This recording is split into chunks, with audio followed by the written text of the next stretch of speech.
جی ناظرین، آپ نے سنا منسٹر صاحب، کیا آئی ایم ایف کے پروگرام سے ہم نکل جائیں گے؟ اور ابھی مذاکرات میرا خیال ایک دفعہ پھر $1 بلین کی ٹرانچ جو ہمیں چاہیے اس کے لیے آن گوئنگ ہے، اور بلاول صاحب جو کہہ رہے ہیں کہ اتنی بہتر ہوگی، تو پھر آئی ایم ایف کی کیا ضرورت ہے؟ دیکھیں، جو ہمارا ریویو ہے وہ تو ہر 3 ماہ کے بعد 4 ماہ کے بعد ہوتا ہے، اور ہم آئی ایم ایف کے پروگرام میں رہیں گے. اور آئی ایم ایف کے پروگرام کے اندر ہی پہلا فیز تھا اسٹیبلائزیشن کا، یعنی کہ ملک کو ڈیفالٹ سے بچانے کا، اور دوسرا فیز ہے گروتھ کا، یعنی کہ معیشت کی ترقی کی رفتار کو تیز کرنے کا. اور آپ نے دیکھا کہ پہلا ہمیں کچھ سخت فیصلے کرنے پڑے، لیکن اسٹیبلائزیشن ہم نے اچیو کی. 17 سال کے بعد ہمارا کرنٹ اکاؤنٹ سرپلس میں آیا، فارن ایکسچینج کے ریزروز بڑھے. دوسرا فیز اب گروتھ کا فیز ہے، اور ہماری معیشت کا پہیہ اب تیز چل رہا ہے. ہم انشاءاللہ 4% یا اس سے بھی زیادہ اس سال گرو کریں گے. اگلے سال کا ٹارگٹ 5% ہے، اور اس سے اگلے سال کا 6% ہے. تو اس پروگرام کے اندر ہی رہتے ہوئے ہم اب گروتھ فیز میں شفٹ ہو رہے ہیں، لیکن جو ریفارمز ہم نے آئی ایم ایف کے ساتھ کمٹ کیے ہوئے ہیں وہ بھی ہم جاری سازی رکھیں گے. اور ان ریفارمز میں یہ بھی ہے کہ ٹیکسز بڑھیں گے، سیلری سلیبس بھی بدلیں گے. 3 لاکھ پر منتھ جس کی سیلری زیادہ ہے اس پہ وہ بھی ٹیکس نیٹ میں آئیں گے؟ نہیں، دیکھیں، جو ہمارا موجودہ ٹیکس کا سٹرکچر ہے، ضروری نہیں ہے کہ ٹیکسز جو بڑھیں وہ غریب طبقے کے اوپر لاگو ہو کے بڑھیں. ٹیکسز بڑھانے کے مختلف طریقے ہیں، اور ہماری حکومت جب سے آئی ہے ہم نے کوشش کی ہے کہ ان اشیاء کے اوپر ٹیکسز بڑھائے جائیں جو امیر لوگ یا عمرا جو ہیں ان کی انکم سلیبس. ہماری انکم ٹیکس کی سلیبس میں میرا خیال ہے کوئی ایسی تبدیلی نہیں آئے گی کہ جس کی آپ نشاندہی کر رہے ہیں، لیکن ہم کچھ سمپلیفیکیشن چاہ رہے ہیں. ہمارا کچھ ٹیکس کا نظام جو ہے وہ 10 سلیبز ہو گئی ہیں اور ذرا بڑا کمپلیکیٹڈ ہو گیا ہے. تو ٹیکس کا انسیڈنس بڑھائے بغیر ہم کوشش کر رہے ہیں کہ ہم اس کو ذرا سادہ کر لیں تاکہ لوگوں کے سمجھ میں 10 سے یہ 5 سلیبز ہو جائیں گے، اور سیلریڈ کلاس جو ہے وہ مزید اس کو سکویز کیا جائے گا؟ نہیں، سیلریڈ کلاس کو مزید انشاءاللہ سکویز نہیں کیا جائے گا.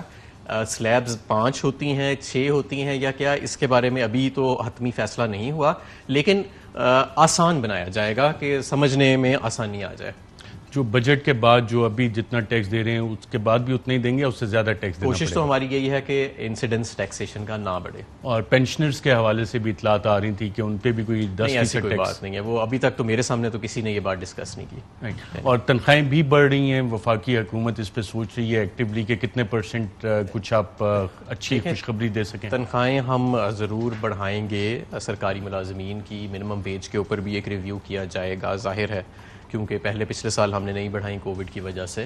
کتنی بڑھانی ہے وہ ایک پے اینڈ پینشنز کمیشن بنا ہوا ہے باقاعدہ، وہ ایک سائنٹیفک کام کر رہا ہے، اس کے مطابق ہوئے گا، لیکن ضرور ظاہر ہے کہ اس دفعہ ریویژنز کی ہم توقع رکھ سکتے ہیں. اچھا، بلاول صاحب کو اس بجٹ سے امیدیں بہت سا آ رہی ہیں، اور وہ سمجھ ہیں، بلکہ امیدیں کیا ہیں بے روزگاری کے حوالے سے معاملات؟ آئیے دیکھیں. ہم امید کر رہے ہیں کہ جب یہ بجٹ آئے گا تو آپ مہنگائی کو ختم کر دیں گے، آپ بے روزگاری کو ختم کر دیں گے. آخر کار وہ 1 کروڑ نوکریاں ہمیں ملیں گے، 50 لاکھ گھر نظر آئیں گے.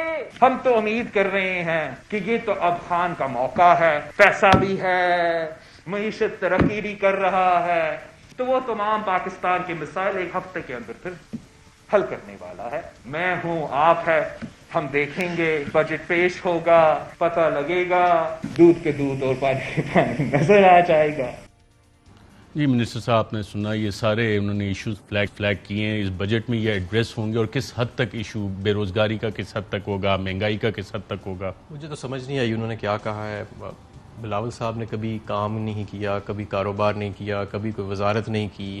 وہ تو سیدھا چیئرمین شپ پہ ایک پارٹی کے آ کے بیٹھ گئے ہیں. تو معیشت کا میرا نہیں خیال کہ جو وہ کہنے کی کوشش کر رہے تھے، کم از کم مجھے تو سمجھ نہیں آئی کہ وہ کیا کہنے کی کوشش کر رہے ہیں. ہم ایک مشکل حالات میں، سادہ سی بات ہے، معیشت ملی تھی، ڈیفالٹ کے وہ قریب تھی، فارن ایکسچینج ریزروز ختم ہو چکے تھے، کرنٹ اکاؤنٹ ملک کے بلند ترین سطح کے اوپر تھا. اس سے ہم نے پہلے ملک کو بچانا تھا، اور اب اس کو گروتھ کی پاتھ پہ لے کے جانا ہے. لیکن گروتھ کی پاتھ پہ ایسے لے کے جانا ہے کہ وہ گروتھ خساروں کے سر پہ نہ کھڑی ہو. لیکن اس کے ساتھ ساتھ حکومت کی کچھ ضروریات ہوتی ہیں. ہمارا پاکستان کا tax to G D P جو ہے وہ انڈیا بنگلہ دیش سے ان سب سے کم ہے. تو وہ ہم نے اپنے اگر ریاست چلانی ہے، ہم نے صحت دینی ہے لوگوں کو، غریب لوگوں کو سکول دینے ہیں، سڑکیں بنانی ہیں، پینے کا صاف پانی دینا ہے، تو یہ لوگوں کے ٹیکس کے پیسے سے ہی ہوتا ہے. اس کے لیے بجٹ پیش کیا جاتا ہے جس میں ایک طرف ٹیکس آپ کی آمدن شو ہو رہی ہوتی ہے، اور دوسری طرف آپ کا اخراجات شو ہو رہے ہیں. جو بلاول صاحب کو پتہ نہیں ہے وہ یہ کہ جو ملک کی اکنامک پالیسی ہے وہ صرف بجٹ نہیں ہوتا, ایک مانیٹری پالیسی کمیٹی علیحدہ ہے جو اسٹیٹ بینک میں بنتی ہے, اور ایک آپ کا فسکل پالیسی ریفارم ہوتا ہے جو علیحدہ ہوتا ہے جس کے ذریعے آپ سگنلنگ کرتے ہیں. بجٹ تو صرف ایک اکاؤنٹنگ ایکسرسائز ہے کہ آپ کے آمدن کتنی ہے اور آپ کے اخراجات کتنے ہیں. تو یہ مجھے سمجھ نہیں آئی کہ یہ کیا کہنے کی کوشش کر رہے تھے میرے خیال مہنگائی کی بات کرنے کی کوشش کر رہے تھے, اور آپ نے گروتھ کا خوبی بڑھ رہی ہے, معیشت بہتر ہو رہی ہے. وزیر اعظم عمران خان صاحب کو بھی کس چیز کا ادراک ہے مہنگائی کے حوالے سے؟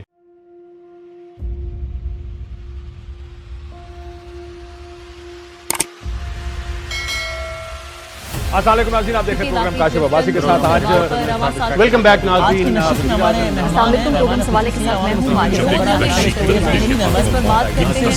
ہوں.